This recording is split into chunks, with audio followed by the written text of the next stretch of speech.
Creo que ya está grabando, sí. Así Sí, que buenas tardes. buenas tardes, Julio. Hare Krishna. Hare Krishna, buenas tardes. Bueno, damos también las buenas tardes a todos los que van a ver la clase después, que creo que hay gente que la ve después y la colgaremos como siempre en YouTube. Muy bien. Y hoy teníamos también, como José Antonio siempre tiene temas para proponer, así que, A ver, ¿cuál? son temas además que están provocados por el día a día, el normal hacer, o sea, que no es nada especial. Pero claro, fíjate como esta semana me ha pasado algo que es bastante, como si dijéramos,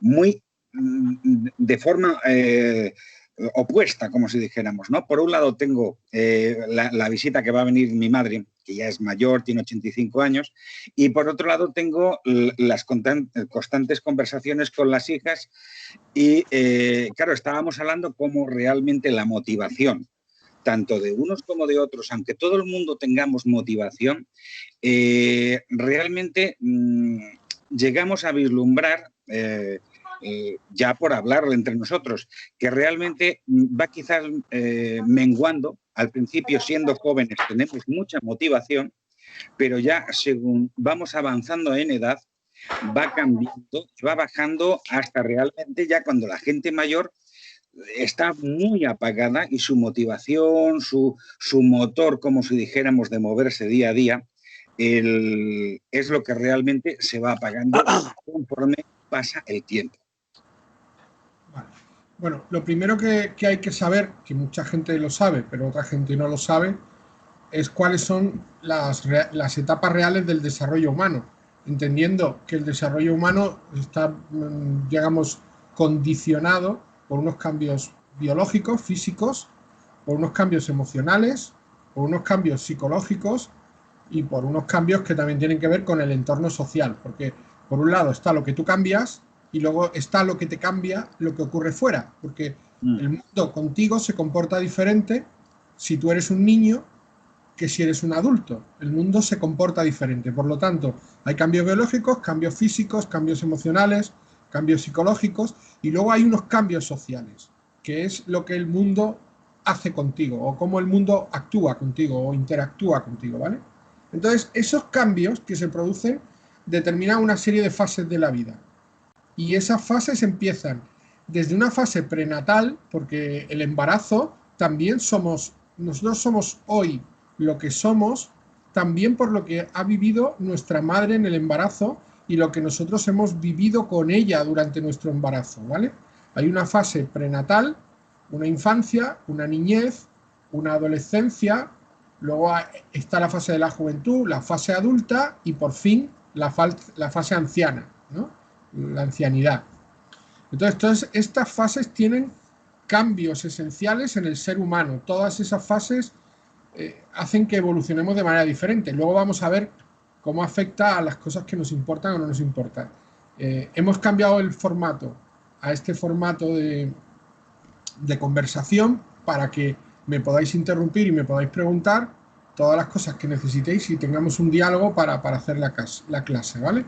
Entonces, en la primera fase, digamos esta fase prenatal, digamos del embarazo, pues ahí ocurre en el vientre, el embrión empieza el desarrollo y hasta que se convierte en un niño formado, ¿no? Hay un periodo germinal donde se forma el óvulo y el espermatozoide va hacia el útero, es como germina, ¿no? Desde que entra el espermatozoide hasta que se junta con el óvulo, eso es el periodo germinal. Luego está el periodo embrionario, cuando se han unido el óvulo y el espermatozoide, pues ya empieza la célula a dividirse y eso hace que se formen los huesos, los músculos, los dientes, todas las cosas del organismo y ya se forma un feto, ¿vale? Entonces hay una primera fase de desarrollo que es cuando el espermatozoide llega al óvulo, una segunda que es cuando el embrión se empieza a desarrollar y una tercera que es cuando ya se ha formado el feto y está madurando.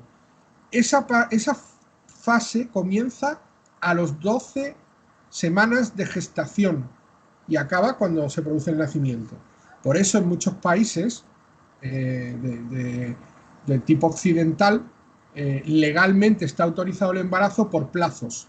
Y en muchos países se establece en 12 semanas, que es el plazo del embarazo en que todavía no hay feto, y en otros países, por diferentes razones, el periodo es más extenso, es un periodo más largo y llega mucho más de 12 semanas. A lo mejor llega, incluso hay sitios donde llega hasta las 24 semanas o hasta las 30 semanas, ¿no? Eso depende de cada país, ¿vale?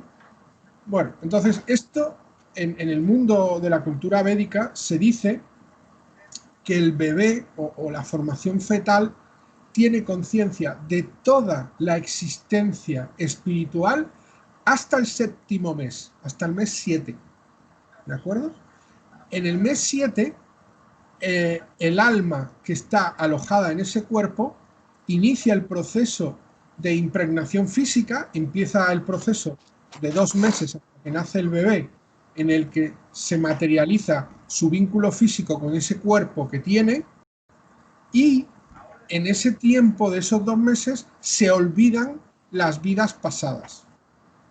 ¿Por qué sabemos a ciencia cierta que existe la reencarnación? Porque muchos seres que se encarnan tienen un fallo de producción, como cuando tú pones una cadena de producción y haces muchos coches y dices, vaya mierda de Ford que me he comprado, es el único Ford que ha salido malo de todos los Ford que han hecho este año. Sale una cadena de montaje y sale un coche que sale malo, pero malo de narices, y le falla la caja de cambio, le fallan los frenos, le falla todo, ¿vale? Entonces, un momento, me están preguntando si no hay clase. Decir que se cuenta después. Vale, perdona por la interrupción. Entonces, se puede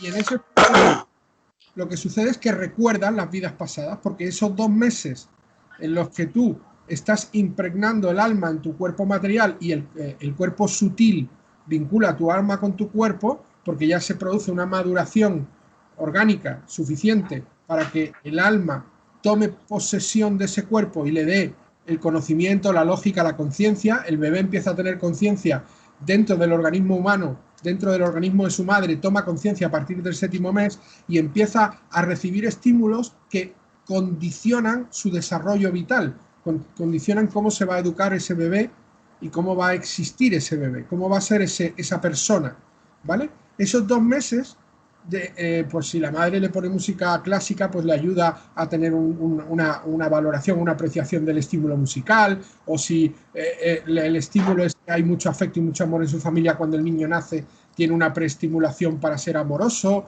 etc. Igual que si por el contrario el entorno es hostil, la madre fuma, bebe, se pelea con su marido, todo eso genera estrés en el bebé y el niño nace ansioso, nervioso, desestabilizado, etcétera, ¿no?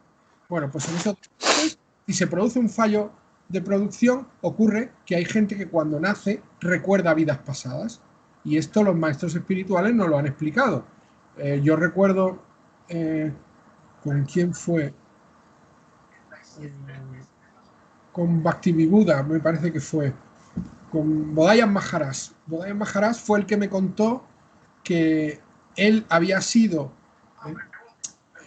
conocido a un niño que había nacido reencarnado y que recordaba sus vidas anteriores y recordaba a su esposa y a sus hijas, que él la había dejado viuda, y entonces conoció a este bebé, a este niño, que en realidad lo llevaron cuando tenía unos 8 años, porque no paraba de repetir que quería ir a ver a su mujer, que quería ir a ver a su mujer. Entonces lo llevaron a ver a Bodhayan Maharaj como si fuera un endemoniado, un niño endemoniado. Pensaban que este niño estaba poseído por los demonios y que por eso no hacía más que hablar de otra familia, y entonces Bodhayan Maharaj, como buen Maharaj y como buen maestro espiritual, le dijo, pero ustedes han comprobado si lo que este niño dice es verdad. Y entonces le dijo a los padres, vayan donde el niño les dice y averigüen si es un demonio o si lo que está diciendo es verdad. Y entonces, al cabo de un tiempo, años después, Bodhayan Maharaj volvió a encontrarse con esta familia, que fue a agradecerle a Bodhayan Maharaj las instrucciones que le dio. Yo estoy resumiendo mucho, ¿no? Él me contó toda la conversación, cómo se relacionaron, qué explicación les dio él de que probablemente estaba recordando otra vida. Bueno, al final el resumen es, los padres fueron allí, estaba una señora viuda con 2 hijas pequeñas que ya se habían hecho bastante más grandes. De hecho, las hijas de este hombre eran mayores que él. Las hijas, él tenía, cuando se encontró con su familia, pues él debió morir y encarnar de nuevo unos 3-4 años después de haber muerto. No sé cuánto espacio temporal. Y sus hijas eran muy pequeñas, tendrían 2-3 años y la otra hija tendría 4 o 5. Claro, esa edad más los 3 o 4 años que él tardó en recuperar, pues sus hijas tenían, una tendría 9 años más que él y otra tenía otros 12 o 13 años más que él, ¿vale? Entonces él llegó allí con 8 o 9 años a encontrarse con su antigua esposa y se encontró con 2 hijas pues que ya tenían 17 y 22 años o algo así, ¿vale? ¿Cuál es el problema en la India? Que cuando una mujer se queda viuda, nadie se hace cargo de ella. Es un problema social muy grave. En la India, cuando una persona, cuando una mujer enviuda, es muy complicado que otro hombre se quiera casar con ella. Y más si tiene hijos. Y además hay una lacra social que hace que una mujer viuda no sea bien vista socialmente y le cuesta mucho trabajo encontrar un empleo. Es muy difícil encontrar una ubicación social. Esa mujer tuvo mucha suerte porque el hombre era rico. Bueno, rico, tenía riqueza, tenía posesiones. Entonces, cuando él murió, se acabó el ingreso. Pero él tenía posesiones. La mujer, aunque mal vendidas porque se aprovecharon de que era viuda y le pagaron mal, fue vendiendo posesiones y cuando llegó el hijo ya no les quedaba nada, estaban ya en la indigencia, ya solo vivían en una casa arrendada y ya no le quedaba apenas dinero para pagar y le costaba pagar el arrendamiento cada mes. De manera que el niño, que su familia se ocupara de la viuda y de las 2 hijas. Consiguió que la viuda recibiera una asignación de sus padres, el niño consiguió que la viuda... Claro, cuando llegaron allí, todo lo que el niño decía era cierto. La madre se llamaba de esa manera, las hijas se llamaban de esa manera, las edades correspondían. Entonces los padres no pudieron evitar creerlo, le tuvieron que creer. Y entonces él les pidió, por favor, padre, madre, por favor, ayuda a mi familia. Imagínate que tu hijo te pide que ayudes a su familia. Entonces, en la familia del niño ayudó a la antigua familia del niño. Y entonces, la familia fue a agradecer a Bodhayan Maharaj las instrucciones que le dio, porque gracias a esas instrucciones llegaron a encontrar a esa familia y se ocuparon de su supervivencia, ¿no? Luego estas niñas pudieron estudiar y se convirtieron como, más que como hijas, como en hermanas de este muchacho, ¿vale? Esta historia me la contó Bodhayan Maharaj y me explicó que había veces que ocurría esto. Y en esos 2 meses en los que la impregnación física y el cuerpo sutil tenía que vincular el cuerpo espiritual con el cuerpo físico y eliminar los recuerdos para que se produjera la vida, esos recuerdos por alguna razón. En caso, la razón del fallo es una razón divina, porque si le bendijo para que pudiera salvar a su familia de la desgracia. Entonces, pensar que es un apego físico y que fue un resultado de su apego físico el recordar esa vida pasada, podemos pensarlo. Dios que le dejó recordar para que su familia no muriera en la indigencia y no muriera de hambre. Entonces, puede que sea un fallo o puede que sea un apego al mundo material que le permitió sostener esta relación con el mundo físico y cuando se volvió a encarnar recordaba su vida pasada. O puede que sencillamente sea la voluntad de Dios. Pero lo que sabemos es, yo sé la historia que me contó Bodhayan Maharaj y bueno, es absolutamente inimaginable para mí pensar que un sannyasi me cuenta algo en lo que hay una sola cosa que no es verdad. O sea, un sannyasi, un renunciante que ha entregado el servicio de Dios desde que es un niño, no puede mentir. Entonces todo lo que él me contó es como él me lo contó, ¿vale? Entonces esto se produce entre el 7º y el 9º mes. Se produce esa limpieza del recuerdo de nuestra alma de todas sus vidas pasadas, el feto ya se acondiciona a su nuevo cuerpo físico el 7º mes, olvida todo el pasado y empieza a vivir las experiencias del mundo material hasta que se produce el nacimiento. Luego, la infancia tiene una serie de periodos, ¿no? Hay un periodo entre el nacimiento y los 6 años de edad. En esa fase, digamos que se aprenden muchas cosas, pues todas las cosas psicomotrices, se aprende cómo moverte, manejar tu cuerpo, el lenguaje, y sobre todo empiezas a alimentarte con comida, empiezas a moverte de forma autónoma, primero gateas, luego caminas, empiezas a pronunciar las primeras palabras y aprendes las nociones más básicas, pues hasta los 6 años ya, al 5º año, o incluso hay niños que en el 3º o 4º año aprenden a escribir y aprenden a leer. Algunos niños, depende de la edad, ¿no? Pero las nociones más básicas se aprenden en esa edad, ¿no? Y luego ya empieza el desarrollo físico y social. Aquí se produce un cambio muy importante. Cuando se pasa a la niñez, que es entre los 6 y los 12 años, fijaros cómo se produce un cambio que todo lo vemos en los niños. Los niños, cuando son muy pequeñitos, tú le dices a un niño, tú te llamas César, que por ejemplo hablo de mi sobrino, que está justo en esa edad ahora. Entonces, tú educas a tu sobrino, yo trato con mi sobrino y le damos Cesarito, César, no sé qué, tal. ¿Y qué pasa? Cuando César quiere algo, lo que César dice es, César quiere agua, César tiene hambre, porque él no es capaz de entender la diferencia cuando él aprende a hablar entre el yo y el otro. Él no ve una diferencia, él ve que a él le dicen César y entonces dice, César tiene hambre. Hasta los 6 años no se produce la creación del ego. No aparece el ego antes de los 6 años. En unos niños puede aparecer a los 6, en otros a los 7, en otros a los 8, pero la edad a partir de la cual se produce el fenómeno de la aparición del ego es a partir de los 6 años, entre los 6 y 12 años. Ahí se crea la imagen el niño de sí mismo. César tiene hambre y dice tengo hambre. Ya deja de decir César tiene sed, dice tengo sed. Y mi sobrino, que está ahora en esa edad, está pues a punto ya de empezar a decir tengo sed. Y ese juguete es mío. Mi sobrino tiene un hermanito pequeño que se llama Álvaro. Entonces, el siguiente paso que yo voy a ver en mis sobrinos es como Cesarito le dice a Álvaro, este juguete es mío, cuando todavía no lo está haciendo. Ahora mismo él no ve una diferencia de los otros con él, pero cuando ya llegue a esa edad, en los 6 años, va a haber un momento en el que va a decir, yo soy diferente de mi hermano Álvaro y este juguete es mío y no es de Álvaro, es mi juguete y lo quiero yo para mí. Y dámelo a mí, dame a mí. Va a empezar a decir el dame a mí. Y el mí aparece con la creación del ego. Entonces, esta etapa del desarrollo humano es muy importante porque ahí es donde se desarrollan todas las habilidades psicosociales, todas las habilidades emocionales y es lo más importante esa fase para el desarrollo, digamos, saludable, racionalmente o psicológica y emocionalmente saludable de un ser humano.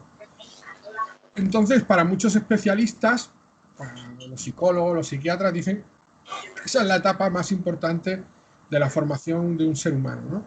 Y pues ahí adquirimos todas las habilidades cognitivas, lo que son la asociación de ideas, reconocer los colores, las formas, las estructuras, empiezas a relacionar la lectura y la escritura con el pensamiento lógico, empiezas a entender los libros y los cuentos que lees, desarrollas habilidades sociales, empiezas a crear interacción, yo quiero a mamá, yo quiero a papá, quiero a Alvarito, empiezan a crear vínculos, empiezan a darse cuenta de que fuera de casa, fuera del hogar, también hay vínculos, también hay educación, también hay actividades, empiezan a divertirse, a aprender a jugar fuera de su propia casa, en un entorno de colegio, de amigos, etc. Entonces, ahí termina la niñez. A partir de los 12 años empieza la adolescencia. Bueno, y ahora me diréis, pues mi hijo no ha sido adolescente hasta los 17. Bueno, sí, estamos hablando de unas etapas en las que se producen unos cambios. No son exactas, todos los niños no son iguales, todos los cambios no se producen de la misma manera y todos los padres no se dan cuenta de los cambios de la misma forma. Porque, por ejemplo, Amit, tu hija Misty, ¿cuántos años tiene ahora? 13. 13. Sí. Probablemente tú piensas que todavía no es adolescente. Sí, para mí todavía es un niña, sí, claro. Es una niña todavía, pero en realidad ella ya no es una niña, ahora es una adolescente. Claro. Porque primero, se ha producido ya en ella un cambio biológico, que yo lo veo, porque yo cuando veo a tu hija veo que ya es una adolescente. Se produce un desarrollo humano muy marcado por los cambios hormonales en las mujeres y por los cambios físicos. Por eso te lo he dicho, porque yo sé que tú la sigues viendo como una niña, pero ya no es una niña, ya es una adolescente. Claro, tiene razón. Se produce un cambio físico, también aparece en ese momento, empieza a aparecer la madurez sexual en los niños y en las niñas, pero mucho más en las niñas. Y esta parte de la adolescencia, que va desde los 12 hasta los 20 años, más o menos se separa en dos partes. Una parte que es la que tiene tu hija ahora, que es entre los 12 y los 15 años, que empieza a aumentar la estatura, aumenta el peso, aumenta la talla. En los hombres, en los chicos aparecen los pelos, el vello corporal. En las mujeres le empiezan a salir las teticas y se les pone ya el pecho. Empiezan a menstruar, que ya mismo empezará, no sé si ha empezado ya o va a empezar ya. Aparece y ya, cuidado, empieza a aparecer el deseo sexual en los dos, en el chico y en la chica. Ya empieza a aparecer. Entre los 12 y los 15 años ya empiezan a sentir ese tipo de cosas. Entonces ahí aparece una tendencia al aislamiento, un poco separarse del núcleo familiar. Entonces ya es cuando tú empiezas a notar que tus hijos, José Antonio, tú estás recordando cómo era tu hija en esa época, ¿no? A partir de los 12... Fue un cambio, yo diría que hasta radical, de pasar a ser el mejor amigo del mundo, al día siguiente decirte, no te metas conmigo, que me estás agobiando. Digo, pero hija mía, ¿qué has comido hoy? Porque yo soy la misma persona. Porque ese día se cambian las hormonas y ese cambio hormonal produce un cambio neurológico brutal. Cuando se produce la descarga de todo el proceso hormonal, en los hombres aparece la testosterona, en las mujeres aparece la progesterona, se producen esos cambios hormonales tan radicales. Eso cambia el cerebro también. Por ejemplo, la mielina empieza a funcionar mucho más rápidamente, se empiezan a generar los troncos de axón con más rapidez y eficiencia, se producen unos cambios neurológicos muy relevantes. Y entonces los niños ya empiezan a sentirse, bueno, los adolescentes empiezan a sentirse que se quieren separar de la familia. Tienen una necesidad de sentirse independientes, de ser ellos mismos. Y luego, lo que los psicólogos suelen llamar la segunda adolescencia, yo es que lo he leído de muchas maneras. He leído segunda adolescencia, adolescencia tardía, adolescencia postpubertad, no sé, he leído muchos nombres, pero yo sí que he leído que todos los analistas conductuales consideran que hay dos fases, ¿no? Entre los 12 y los 15, entre los 15 y los 20. Y entonces, en esa etapa, entre los 15 y los 20, ya se completa el proceso de maduración sexual ya, el adolescente ya se considera él a sí mismo un adulto, ahí hay muchos, digamos, terminan los estudios con lo cual se sienten que ya han logrado algo, empiezan a querer buscar un trabajo y ya yo diría que esto cambia hacia lo que podríamos llamar una juventud, que en este mundo que vivimos ahora los cambios son tan radicales que esta juventud que los psicólogos determinan entre los 20 y 25 está empezando a cambiar las edades, porque muchos chavales con 25 años ya no son jóvenes, algunos son muy adultos y otros, en cambio, que son adultos de los 25 a los 60, pues no empiezan a ser adultos hasta los 35, ¿vale? Este cambio se está produciendo.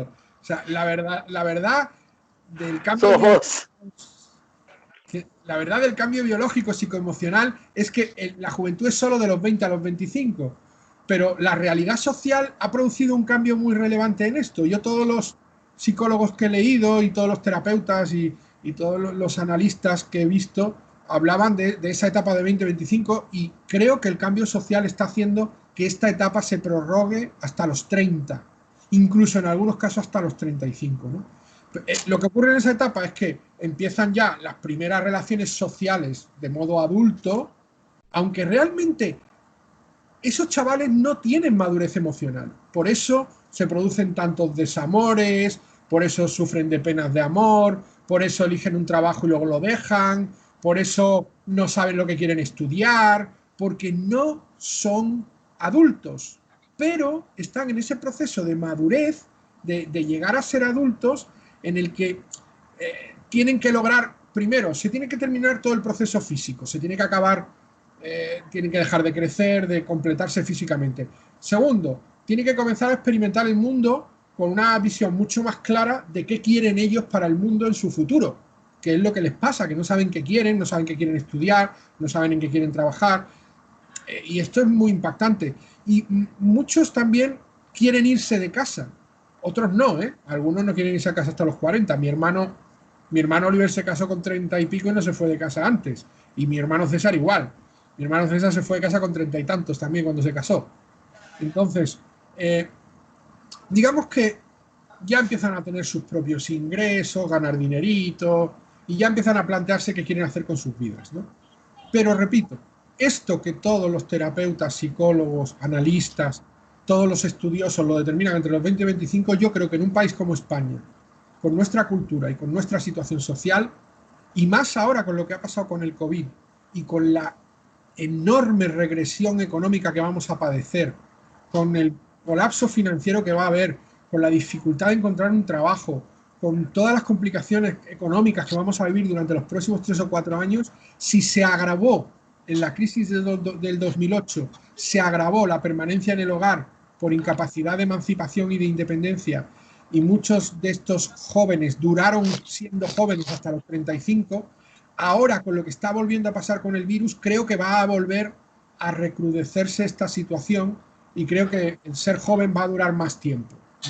No van a sentirse adultos hasta los 30 y muchos. Es lo que yo pienso, ¿vale? Esto, no me hagáis caso. Tienes razón. No Absolutamente. Os comparto lo que sé. Vale, entonces, ya entre los 25 que dicen los psicólogos y demás, yo creo que a partir de, probablemente ahora será a partir de casi los 30. Hasta los 60 ya tenemos la etapa más larga de la vida humana, que es la etapa adulta. Hasta una persona se considera adulta hasta los 60. A partir de los 60 ya hablamos de otra cosa, pero hasta los 60 vamos a ser adultos. Y ahí también hay cambios físicos, hay cambios emocionales, hay cambios psicológicos. También depende mucho de cada persona y de su edad y de sus fases de vida, porque no es lo mismo que el que se casa y se divorcia, que el que no se ha casado nunca, que el que se compra una casa, que el que vive de alquiler. Hay muchas cosas que se implican en ese desarrollo adulto en los seres humanos relacionados con su vida social y demás, ¿no? Entonces, ahí empezamos diciendo que, digamos, hay una primera etapa del adulto joven, que también volvemos a lo mismo, esto de los años, pero bueno, vamos a considerar un adulto joven entre 25 y 40 años aproximadamente, 25-40, 25-45. Y ahí, esa primera parte de la edad adulta, hay más vitalidad, hay mucha actividad, tienes mucha energía, tienes que hacerlo todo, te quieres comer el mundo, necesitas producir muchísimo, tienes que terminar tus estudios superiores, conseguir una carrera, empezar una carrera profesional, o los que no han estudiado tienen que conseguir un trabajo, mejorar en su trabajo, llegar a ser el jefe de la obra o el jefe del taller o lo que sea. No hace falta necesariamente que tenga que estudiar. Es la etapa en la que se crean los hijos, habitualmente entre los 25 y los 40, 45 es cuando se tienen los hijos. Repetimos, probablemente a nosotros se nos está retrasando eso y empieza casi a los 30 y dura casi hasta los 45, porque, por ejemplo, mi cuñada a mi sobrino pequeño lo ha tenido con 40 y tantos, ya también, ¿vale? Entonces hay madres que llegan a ser madres con 45, es peligroso, pero pueden llegar a serlo. Digo es peligroso porque el organismo ya empieza a poner en riesgo la vida de la madre y del niño, porque no es la edad apropiada, pero bueno, hasta 40 o 50 años se tienen hijos. Entonces, se tienen los hijos, se procrea, digamos que están en plenitud de capacidad reproductiva, de madurez, emocional, y en la edad, pues digamos, más intensa de la vida. Y luego ya la segunda edad adulta, digamos la edad adulta intermedia, ¿vale? Que es entre los 40 y 50 años, 45, 55, en esa edad. Y a partir de los 40 años, ¿qué es lo que pasa? Pues que las mujeres ya empiezan con la menopausia. ¿Os suena eso, no? Lo de la menopausia. La andropausia en los hombres, que es que ahora se habla mucho de cachondeo, que es la pitopausia, ¿no? Que cuando el hombre llega a más de los 40 lo que quiere es demostrarle al mundo que sigue siendo joven, ¿no? Y entonces, ¿qué pasa ahí? Pues que hay cambios hormonales, hay cambios emocionales, se cambia de peso y de talla, doy fe, porque yo cogí también una barriguita que me está costando mucho quitar. Desaparece un poco todo ese deseo sexual tan intenso que tenemos en la época de procrear, en la época de... Primero, masa muscular y luego masa ósea. Entonces, y el cuerpo también empieza a cambiar un poco. Y ya les queda la tercera parte de la edad adulta, que ya empieza a los 50 o así, y ya dura hasta los 60. ¿Qué pasa en esa parte de nuestra edad? Cambios físicos que ya empezaron. Se ven muchos cambios vitales, también muchos cambios de relación social, porque no tenemos la misma energía, no hacemos, ya nuestros hijos se han ido, si hay hijos, bueno, yo no tengo, pero los que tenéis se van vuestros hijos. Digamos que los padres empiezan a sentir esa sensación, habéis oído de la sensación de nido vacío, porque has tenido a tus hijos durante 20, 30 años en tu casa, se van y sientes una especie de sensación de soledad. Empieza a acercarse la edad de la jubilación, empiezas a plantearte otras prioridades que tienen que ver con las habilidades, con los talentos que tiene cada uno. Pues si has estado toda tu vida dejando ciertas cosas para las que tienes mucha habilidad o tienes mucho talento, cuando ya te acercas a la edad de la jubilación, empiezas a considerar que tienes que ponerlo en práctica, empiezas a buscar pasatiempos, otras relaciones sociales. Durante muchísimo tiempo social,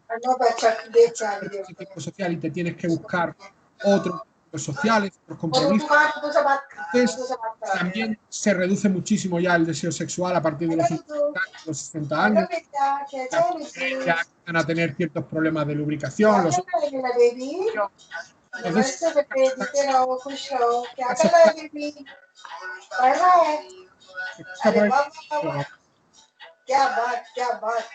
¿tienes una Hola. Que se oye mucho ruido, que está en la tele o algo. Yo cambio, es que si los hijos están jugando, yo voy a... Los hijos están jugando, vale. Bueno, entonces... No, voy a cambiarme el salón, voy a sentarme en el dormitorio. Es que estoy hablando y estoy oyendo el ruido y entonces cada vez levanto más la voz. Sí, claro. Ahora está bien. Vale. Pues entonces, como hay cambios sociales, se deja el trabajo, hay cambios de conducta sexual, hay cambios de conducta social, empieza ya es un cambio muy radical. Ya digamos que empieza a ser anciano. Y ya a partir de los 60 años es cuando llega la última etapa, que es la etapa de la ancianidad, que ahora lo llamamos también, bueno, antes se le llamaba la tercera edad, ahora ya no sé cómo le llamamos a esto. Pero bueno, es la última etapa y ahí ya hay un deterioro progresivo muy grande de capacidades físicas. En muchos casos se deterioran las capacidades cognitivas. Sabéis que hay gente que padece Alzheimer o demencia senil. Empieza también mucha tendencia de aislamiento social, que esto en este país lo hemos visto mucho, que hay muchísimos ancianos que viven solos. Y esto con lo del virus también ha sido una de las cosas que también hemos visto, que hay muchos ancianos que han muerto en residencias sin ni siquiera que sus familias se enteren. Aparecen pues muchas enfermedades propias de la edad, ¿no? El círculo social se te va muriendo porque ya tienes una edad, entonces tus amigos se mueren, tu familia se muere, tú ya no tienes padres, a lo mejor tus hermanos son mayores que tú y se mueren, tus buenos amigos, tienes algunos amigos mayores que tú. Yo he tenido la mala suerte de perder un amigo con 59 años con el virus, y lo conocía desde hace 25 años, y a mí me parece que con 59 años que lo mate el virus, con lo joven que era, me parece una locura. pero esto dentro de 10 años lo voy a vivir todos los años, voy a perder algún amigo, porque va a ser normal. Se acelera un proceso en el que pierdes gente y te empiezas a aislar, porque esa tristeza de perder gente también te aísla interiormente, te envejeces mucho más rápidamente, pero no porque se te pongan los pelos blancos o se te arrugue la piel o se te encorve la espalda, sino porque te envejeces de que te entristece muchas de las cosas que ves que no puedes hacer, ¿no? Se pierde más masa ósea, se pierde más masa muscular, disminuye la visión. Yo ya veis que tengo gafas y me habéis conocido los dos sin gafas. Entonces, ahora ya veis que ya tengo que llevar la gafa siempre. Pero bueno, también hay factores de calidad de vida y como has aprendido mucho, tienes mucha experiencia, y entonces en todas las épocas vitales anteriores, si le sacas un provecho de forma positiva, pues puedes tener una vida saludable en unos términos físicos y emocionales e intentar sacar el máximo rendimiento de los buenos hábitos que has tomado durante toda tu vida. Pero bueno, más o menos... Vale, entonces esto es el proceso. Esto es, digamos, lo que vivimos, cómo lo vivimos en nuestro proceso de maduración, de cómo nos convertimos en personas, ¿no? Desde que nacemos hasta que llegamos a ser lo que consideramos el resto de un ser humano que se convierte en polvo.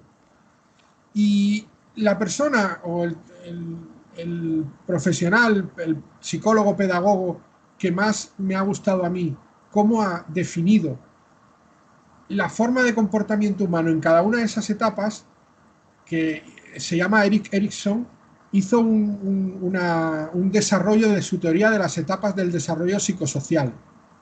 Entonces, básicamente lo que él dice es que los seres humanos con un desarrollo sano deben pasar a través de él define 8 etapas, desde la edad de la infancia hasta la edad adulta tardía. Luego la etapa se va dividiendo en cada etapa de su vida.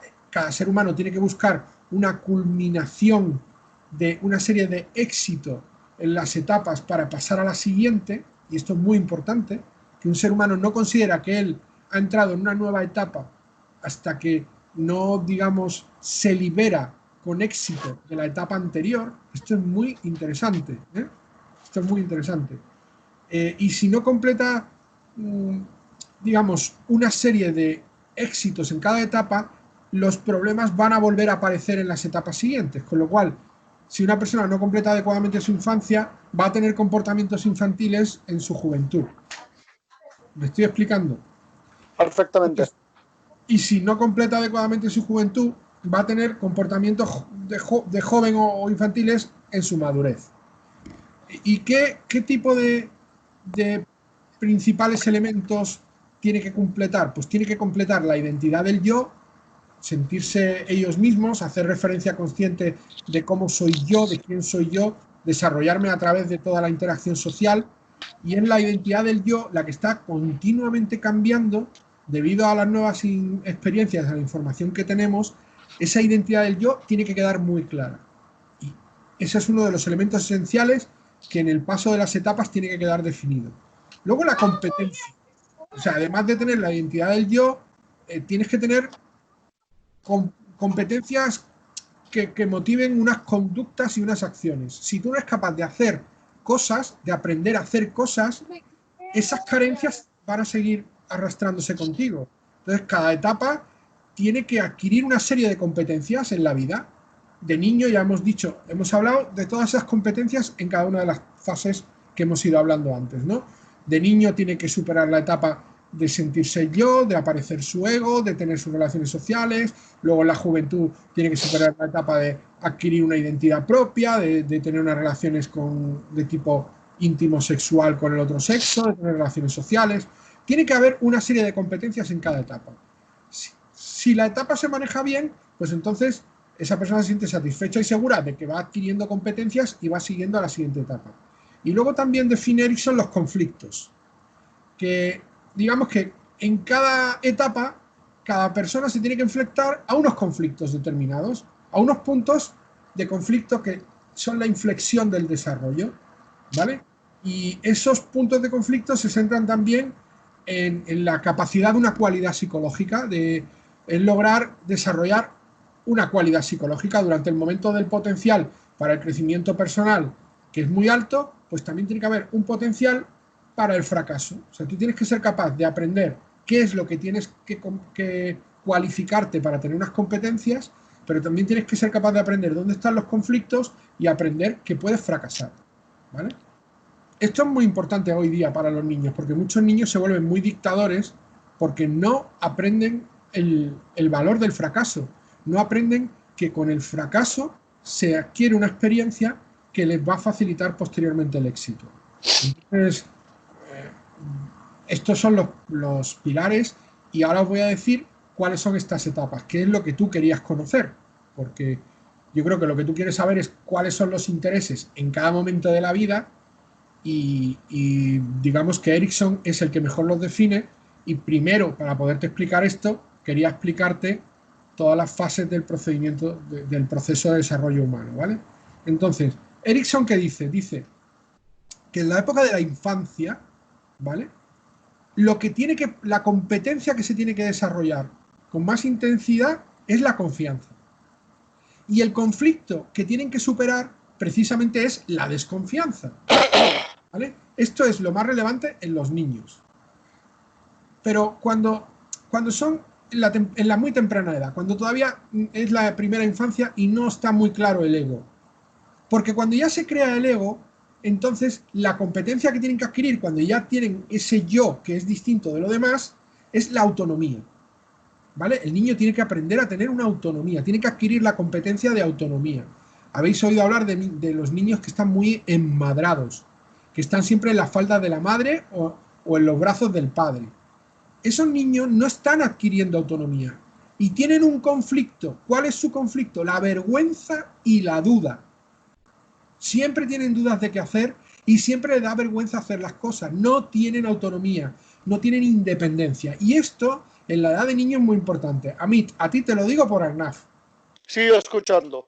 Sí, sí. ¿Eh? A ti te lo digo por Arnaf. ¿Vale? Tiene que adquirir autonomía y tiene que superar la vergüenza y superar las dudas. Luego ya llegamos a una edad un poquito más mayores, que son los preescolares, ¿no? Ahí la competencia que tienen que adquirir es iniciativa. Cuando ya los niños están para ir al colegio, con los 6, 7 años para ir al colegio. Y para adquirir esta competencia, el conflicto que tienen que superar es la duda, ¿vale? Todas estas cosas generan sus propias motivaciones. Y entendiendo estas circunstancias, vamos a ir entendiendo cuáles son las motivaciones de cada edad, ¿vale? La motivación de la confianza es distinta de la autonomía y es distinta de la iniciativa. Luego ya entramos en los estudiantes adolescentes y ahí ya entramos en que la competencia que tienen que adquirir es la laboriosidad. ¿Y cuál es el conflicto? La sensación de inferioridad. Que eso a lo mejor tú lo has podido vivir, José Antonio, con tu hija en algún momento. Que muchas veces no se sienten capaces de ser buenos en lo que hacen, de ser buenos estudiantes, de ser buenos en el deporte, de ser buenos en tal, porque tienen una sensación, un conflicto de inferioridad. Y ahí dice Erikson que es donde se tiene que adquirir la competencia de, con el trabajo duro, yo supero mi sensación de inferioridad. Y luego ya llegamos a la edad más adolescente. Ahí es donde la competencia que tienen que adquirir es la identidad propia, porque ya tienen que saber quiénes son ellos, qué quieren ellos, qué les importa a ellos, cómo quieren vivir ellos. Y ahí el problema y el conflicto es la confusión de los roles. Confusión de los roles. Que la sociedad les exige que se asignen a sí mismos una serie de roles de manera muy inmediata. Y esa identidad se tiene que definir sin esa presión. Tú no puedes definir esa identidad con esa presión constante. ¿Me estoy explicando? Entonces, ese conflicto es, tengo que definir mi identidad porque tengo un conflicto con que no sé dónde encajarme. Tengo una confusión de roles en mi trabajo, en mis estudios, en mis relaciones íntimas, sexuales, en mi posición social, en mi relación con mi familia. Ese conflicto de roles. El siguiente paso que define Erikson es el adulto ya joven, que es la primera edad adulta que habíamos hablado, ¿no? Y ahí la competencia que hay que adquirir es la intimidad. O sea, es cómo estoy yo bien conmigo mismo, cómo me siento yo bien, que es lo que nosotros hacemos, trabajar nuestro lado espiritual para tener una intimidad en una relación espiritual con nuestro Creador. Y nosotros ya estamos en una edad más bien de adulto mediano, no de adulto joven. Pero digamos que en esta primera edad de adulto, de los 25 a los 40, muchas personas empiezan a tener esta inquietud y esta motivación espiritual, que es, por ejemplo, José Antonio, lo que tú me estás preguntando de por qué a mis padres le interesan unas cosas, por qué a mi hija otras. Fíjate, tu hija ha entrado en una edad de adulto joven con una inquietud de su intimidad y de su trabajo espiritual muy pronto. Va Sí, adelantada.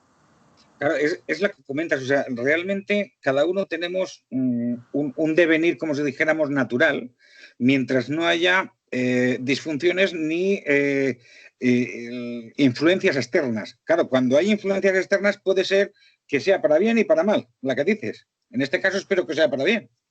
Bueno, la influencia es que como tú estás en esa búsqueda de intimidad, ella está madurando rápidamente y ve en ti el ejemplo de tu búsqueda de intimidad, le genera una inquietud y ella explora también eso. Entonces se adelanta un poco a su etapa y explora esa búsqueda de intimidad. ¿Cuál es el conflicto en esta edad de adulto joven? El aislamiento. El que no te sientes parte de nada y te aíslas o te separas y buscas una especie de independencia, ¿no? Por eso también se produce mucho en esta edad, alrededor de los 40, los divorcios, ¿no?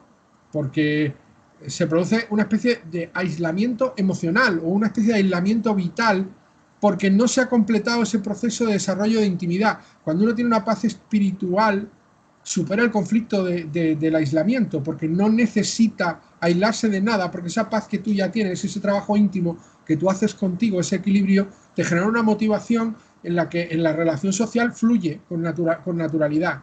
No hay un conflicto de aislamiento. Luego, el siguiente proceso en digamos, el adulto ya de más mediana edad, y ahí, digamos que él define una cosa que llama generatividad. O sea, es como que tu competencia que tienes que desarrollar es generar algo, encontrar valor, porque tú ya te vas a los 50 y ¿qué haces con tu vida? Entonces, Erickson lo llama generatividad y es ¿qué hago yo ahora con mi vida? ¿Qué voy a generar? ¿Qué voy a crear yo en mi vida? ¿Qué me motiva a mí? Tú hablabas de cuál es la motivación de mis padres. Bueno, ahora te hablo del último paso de tus padres para que la contrapongas con la de tu hija y la contrapongas con la tuya y veas por qué los intereses son tan dispares, porque hay unas competencias que se están buscando y hay unos conflictos que se están superando y no tienen nada que ver los de tu hija con su edad con los tuyos, con los de tus padres, pero seguro que te va a resultar útil y además esto se queda grabado y lo puedes volver a ver para clarificarte más en qué posición está cada uno. Y bueno, sigo con lo que te estaba contando. El adulto de mediana edad está en esa posición de generatividad, de tener que generar motivaciones. Y precisamente su conflicto es el estancamiento. Es pensar, joder, macho, que tengo 50 años y que aquí no cambia nada. Y que esta vida es un aburrimiento y que yo ya no tengo nada que hacer. Y si me he quedado parado y ahora a ver cómo encuentro un empleo. Y si tengo un empleo y ahora a ver cómo cambio de empleo. Y si sigo en el mismo, llevo 25 años aquí y estoy estancado y no consigo ascender y no consigo cambiar y mis hijos se han ido y ahora yo estoy aquí solo y no he superado mi problema de intimidad, sigo teniendo atascado mi problema de aislamiento de mi etapa anterior, no he superado la etapa anterior y no puedo pasar a la siguiente y aquí estoy estancado. ¿Veis el conflicto que se produce? ¿No? La generatividad es seguir generando expectativas, seguir generando ilusiones, seguir generando motivaciones para vivir y el conflicto del estancamiento, ¡plaf!, te bloquea ahí, te atasca y no consigues evolucionar, ¿vale? No consigues avanzar, ¿eh? Y finalmente, el adulto ya mayor, que es cuando ya empezamos a acercarnos a la edad de la ancianidad, pues aquí la competencia que tiene que encontrar es la de la integridad que define Erickson, sentirse parte de algo, sentirse que tiene un valor y que integra en algo, porque el conflicto es la desesperación. ¿qué sienten los ancianos? Una desesperación de que ya no sirven para nada, de que ya no pintan nada, de que ya no aportan nada, de que están para morirse, de que la vida ya no tiene ningún sentido, de que no pueden avanzar ni conseguir ninguna otra cosa. En cambio, si estás generando la integridad, si te estás integrando en un grupo familiar, en un grupo social, si tienes valor para ellos, si estás cuidando a unos nietos, enseñándoles cosas, si estás tutelando un grupo de chavales en una ONG, si estás formando parte de un grupo social para combatir contra el hambre en una ONG por lo que ha producido el COVID, si estás en un grupo de desarrollo espiritual tutelando el desarrollo espiritual de otras personas, si te integras, si competes, si desarrollas la competencia de integridad, completas esta fase adecuadamente. Si no, te genera el conflicto de la desesperación y colapsas. ¿Vale? Fijaros qué diferentes son los intereses y las motivaciones de una persona que está en esta fase de los intereses y las motivaciones de tu hija que está ahora mismo a lo mejor entre la identidad y la confusión de roles, o entre la laboriosidad y la inferioridad, o entre la intimidad y el aislamiento que te puedes estar planteando tú, o que tú ya estás pasando a tu generatividad contra tu estancamiento. Fijaros cómo las motivaciones que tenemos en función de en qué parte estamos, si hemos completado adecuadamente y hemos superado nuestra fase y además hemos adquirido la competencia, o si todavía tenemos el conflicto de la fase anterior y no lo hemos superado, fijaros lo importante que es para entender cuáles son las motivaciones de cada persona. Entendiendo esto, la gran ventaja de entender esto es que puedes entender en qué fase se encuentra alguien y determinar de algún modo cuáles son sus verdaderas motivaciones. Porque tú empiezas a darte cuenta si está en una etapa más de, digamos, adulto joven y ya está planteándose la intimidad del aislamiento, si está en una etapa más de adolescente y todavía está entre identidad y confusión de roles, si está en una etapa más de adulto mediano en el que está entre la generatividad y el estancamiento, si está en una edad ya de anciano en la que se siente en conflicto entre su integridad y su desesperación. Y cuando ves en qué competencias se está desarrollando y cuáles conflictos se está superando, entiendes cuáles son sus motivaciones. Ves en qué etapa está y ves cuáles son sus motivaciones. ¿Te ha servido esto para entenderlo, José Antonio? Sí, sí, a ver, que es que esto ni es fácil, ni simple, ni sencillo. No. Y menos que te lo cuenten en una hora. Al contrario, lo que pasa es que, claro, efectivamente muchas veces solemos ir a cosas puntuales cuando realmente alguien que tenga una visión generalizada ve que esto realmente son procesos que nos pasan a todos, que no tiene que ver porque yo sea de este país o del otro país o de un color o de otro color, sino que esto es independiente, que esto es propio del ser y que es evolutivo y que estamos condenados a repetirlo y a volver a hacerlo. Bueno, y realmente lo que es el ambiente, lo que son la orientación externa puede llevar mucho, depende de cómo estemos aconsejados, y que efectivamente la primera parte sería como si dijéramos los casos naturales, y luego es como si dijéramos ya los casos psicológicos a los que nos vemos enfrentados, qué es lo que necesitamos, qué es lo que perdemos. El Erikson se lo trabajó bien. Bueno, y te tengo que acabar algo que te va a interesar también. Sí.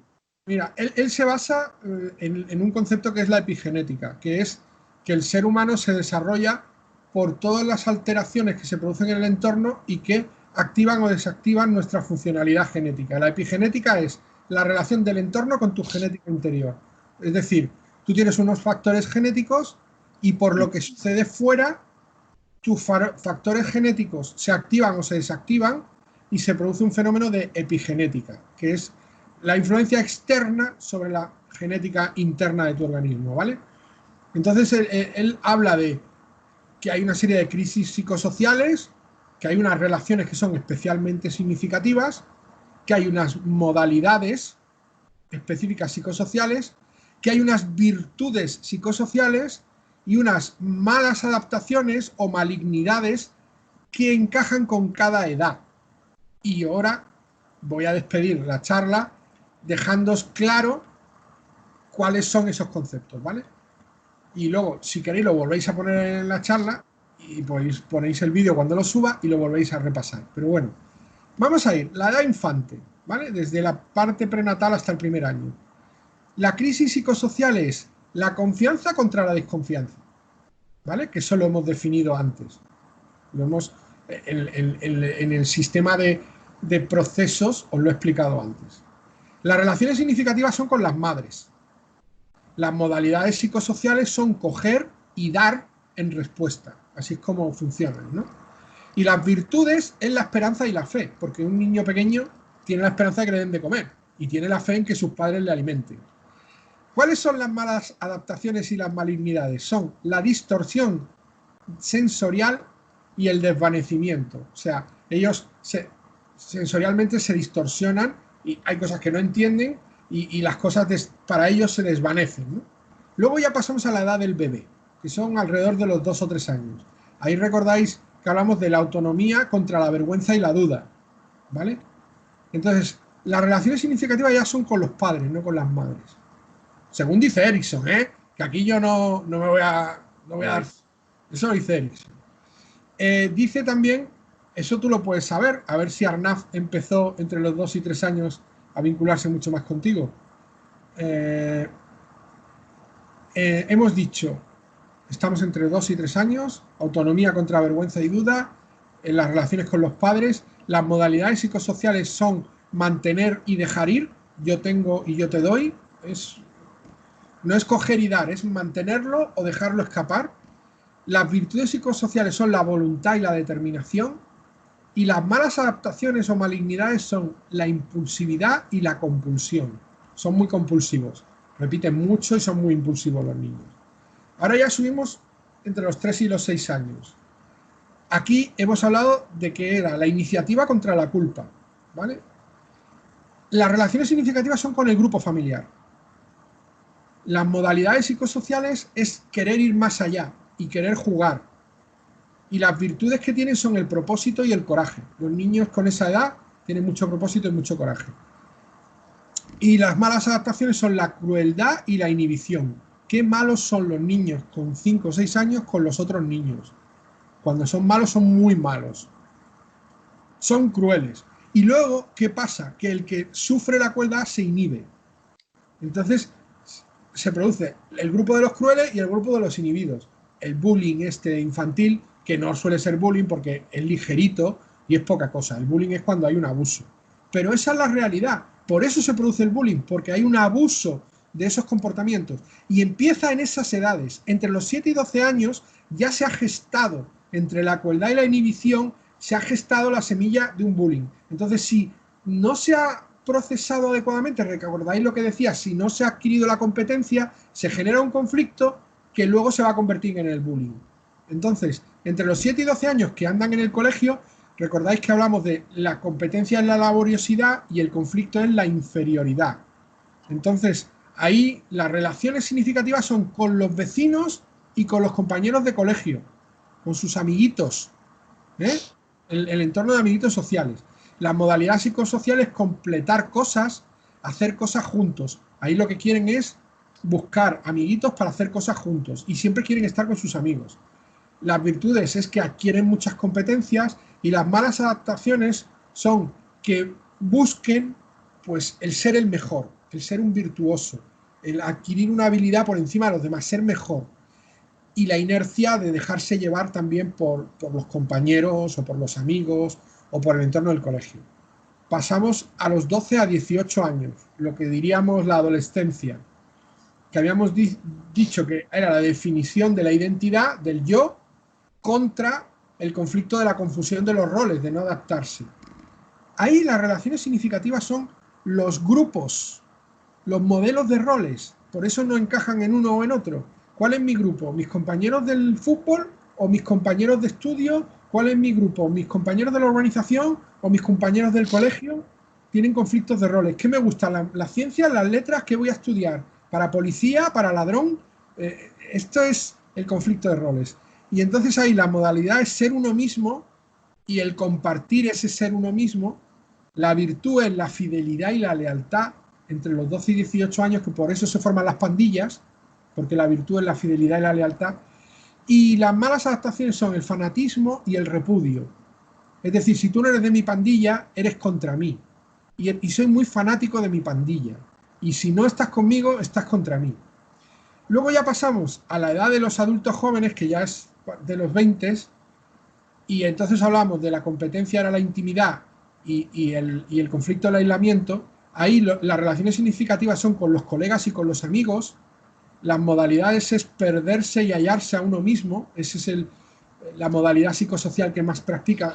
No sé quién soy, no sé qué quiero, si sé qué quiero. Ahí es el mar de dudas. La virtud que desarrollan ahí es el amor, y la mala adaptación es la promiscuidad o la exclusividad, que ahora se lleva mucho el maltrato adolescente, porque quieren a las mujeres para ellos y las consideran su propiedad. En una sociedad machista como esta, abuso de la exclusividad se produce ahí. Y por otro lado, el otro es la promiscuidad, que están con todas las que pueden y no se quieren comprometer con ninguna. Entonces tenemos los dos extremos. Y ya nos vamos a la edad de, a partir de los 20 hasta los 50, de los 20 tardíos, hablamos de los 25 a los 50, y ahí hablábamos de la generabilidad contra la autoabsorción, contra el individualismo, contra el encerrarse. Ahí los entornos sociales son el hogar, los compañeros de trabajo, esos son los entornos sociales, el hogar y el compañero de trabajo. Intentan lograr ser algo o cuidar de algo, esa persona intenta lograr ser más de sí mismo o cuidar de sus hijos, cuidar de sus esposas, desarrollan la protección y el cuidado, y las maldades están en la sobreextensión y el rechazo, o sea, pasarte de protector o rechazar a la gente de tu propia familia o de tu propio grupo y sentirte aislado, ¿vale? Y el último grupo, ya acabamos, el de más de 50, el adulto que él llama viejo. Yo, perdónenme, pero tengo 50 y no soy un viejo. Pero bueno, el adulto viejo, y ahí, digamos que recordamos que era la cuestión de la integridad contra la desesperación, ¿no? La competencia que hay que adquirir es integrarse y tener un sentido vital, y el conflicto es la desesperación de no lograr encajar en el mundo y pensar que ya no sirves para nada y que ya no estás aquí para nada. Entonces, el entorno es los humanos, es decir, si te abres, te consideras útil para el mundo y el entorno de relación es los humanos, o si no, los tuyos, tu familia, tu grupito, te encierras en ese tuyo. La habilidad que se desarrolla es la de, digamos, la competencia social es la de ser a través de lo que has sido, es decir, sacarle provecho a tu vida y convertirte en una persona madura con experiencia que le saca provecho a lo que ha vivido. Y entonces ahí lo que intentas es dejar de no ser, tienes que convertirte en algo que es. El no ser es tu conflicto, ahí tienes que intentar convertirte en algo útil para ti, para los demás, para tu entorno, para la gente que te importa. ¿Qué desarrollas? La sabiduría. La sabiduría. Y la sabiduría es saber utilizar el conocimiento y la experiencia de una manera útil. No es tener conocimiento, no. La sabiduría es saber utilizar ese conocimiento y esa experiencia de una manera que dé un resultado útil. Y los conflictos son, por un lado, la presunción, el sentirte muy engreído de que tú sabes todo, y el otro conflicto es la desesperanza que habíamos mencionado antes, ¿vale? Esas son las dos malignidades que se desarrollan con la edad de 50 años. Pues con todo esto que te he contado, deberías ser capaz de encajar cuáles son las motivaciones de la gente que tienes en unas edades o en otras, y cómo entender por qué sus motivaciones son tan dispares.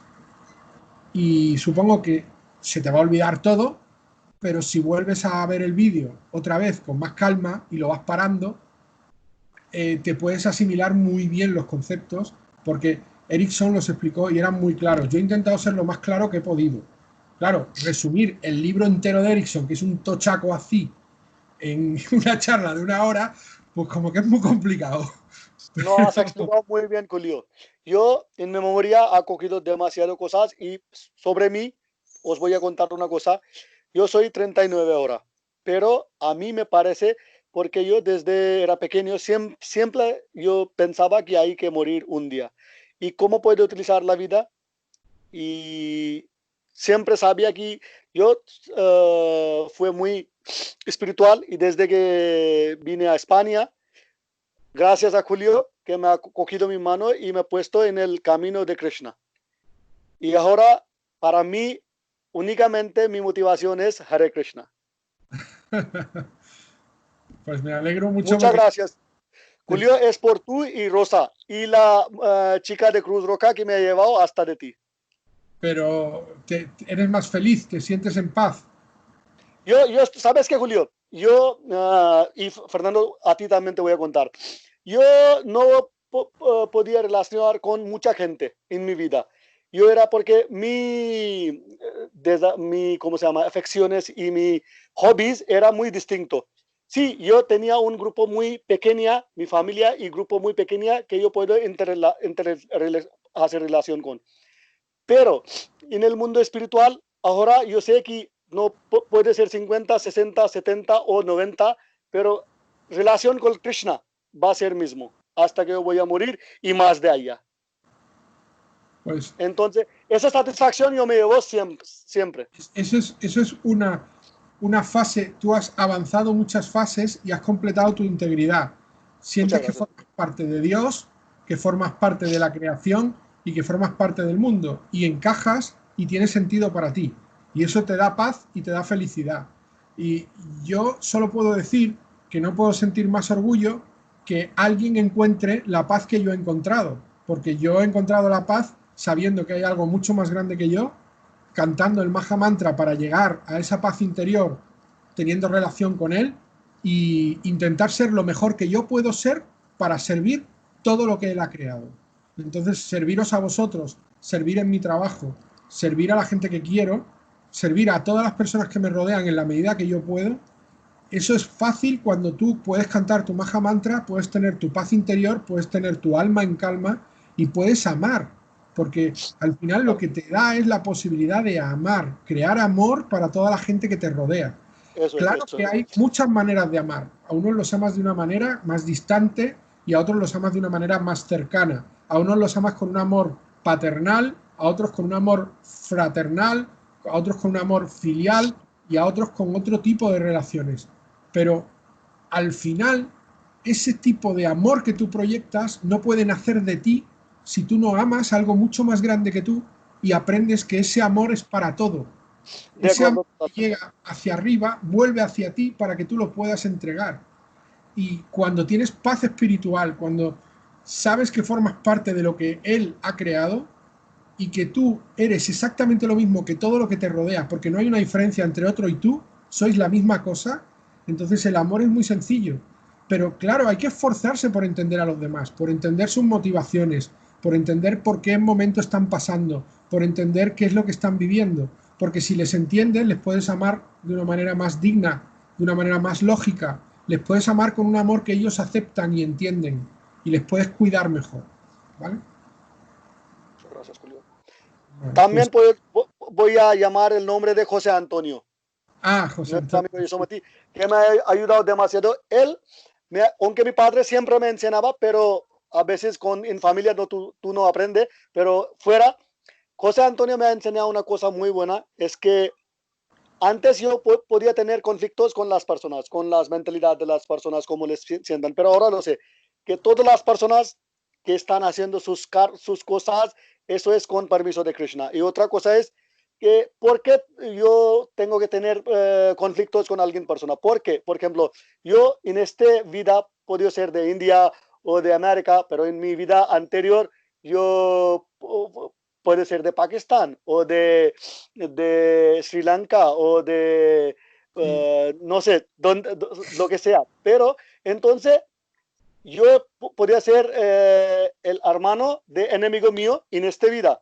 ujú. Entonces yo no tengo que ver nadie como enemigo, todo hay Krishna dentro y está. No existe ningún enemigo. No, Y- no existe, no existe. Todo y es Krishna. Todo lado es Krishna. Y a José Antonio hay que darle realmente las gracias porque él me dio a mí la conciencia de Krishna para que yo te la pudiera dar a ti. Muchas gracias, muchas gracias. Yo no hubiera conocido nunca la conciencia de Krishna si no hubiera sido por José Antonio. Osan, sí, él es un persona estupendo. Sí. Y tú Es también, un Julio. maestro, muy buen maestro. Es muy buen maestro. Me enseñó muchísimo. Bueno, y me sigue enseñando porque lo vi, Sí, sí, por favor. lo vi el viernes, el viernes lo vi.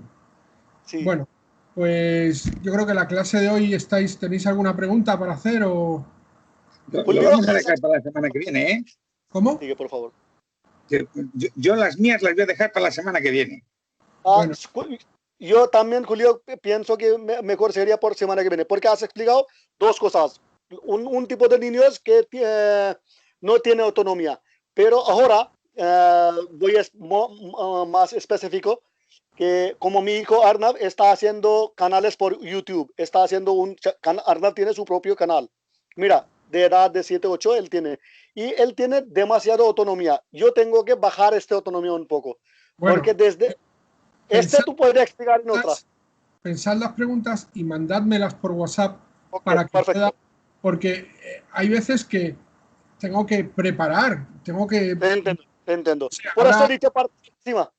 claro, porque tengo que saber de qué necesitáis para ver si Eso. yo conozco la respuesta y si no la conozco la pueda buscar, porque si Pues no me muchas podéis preguntar algo que yo no conozco la respuesta y no puedo responderos. Pero ya veis que si me preguntáis cualquier cosa y yo tengo un poco de tiempo, yo me preparo y os contesto lo que tenéis que saber. Pero vale. por un lado está la parte espiritual de la que yo puedo hablar y por otro lado está el conocimiento científico que, como el que hemos compartido de Erickson. Si José Antonio me ha dicho a mí hoy a las 5 de la tarde, hace 2 horas, que quería hablar este tema. ¿Es verdad o no? Y yo me Correcto. acordé, cuando me dijo el tema, me acordé del libro de Erickson y entonces enseguida he ido a mirar algunas cosas Has hecho para muy bien. poder. Además, hemos aprovechado tu Si no, conocimiento de dos este horas libro. no hubiera podido No, repasar la información para poder hablar de esto. Pero él claro, ha tenido el buen gusto de decírmelo hace 2 horas. claro. No, lleva razón. ¿Sí o no? Sí, pues muy agradecido además. Son perspectivas completamente distintas y muchas cosas, claro, no te das cuenta hasta que alguien no te las revela. O sea, nadie nace aprendido. No, eso está claro. Pues ya sabéis, mandadme las preguntas que queráis y el próximo día las comentamos en la siguiente clase. Pues ¿Vale? Pues muchas muchas gracias gracias. por tu clase, Julio. No Muchas hay por, gracias. no hay por qué. Hasta pronto. Hare Krishna. Hare Krishna. Venga, Y luego. cantad mucho mantra. Hare Krishna. Hasta pronto. Hasta pronto. Ah.